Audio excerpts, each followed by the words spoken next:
Welcome to Kenton's videos. Enjoy the video. In this video, I will explain how to make arugula pesto. To begin, gather your ingredients. You'll need 5 ounces of fresh arugula, 1/2 cup of pine nuts, and 2 cloves of garlic. Also, have 1/2 cup of grated Parmesan cheese and 1/2 cup of good quality extra virgin olive oil ready. Finally, prepare 1/4 teaspoon of salt and 1/8 teaspoon of black pepper. First, gently toast your pine nuts in a dry skillet over medium heat for about 3 minutes until they are fragrant and lightly golden. Be careful not to burn them.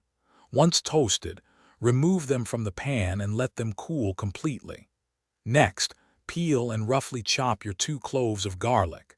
This helps them blend smoothly into the pesto.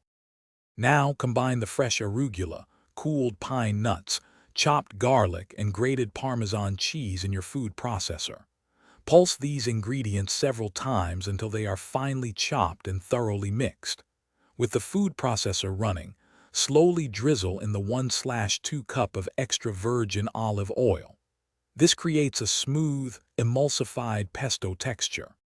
Finally, season your freshly made pesto with 1/4 teaspoon of salt and 1/8 teaspoon of black pepper.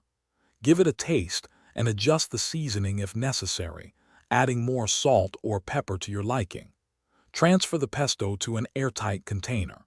It will keep well in the refrigerator for up to 5 days, ready to enhance your next meal. Thanks for watching. Consider subscribing if we helped you.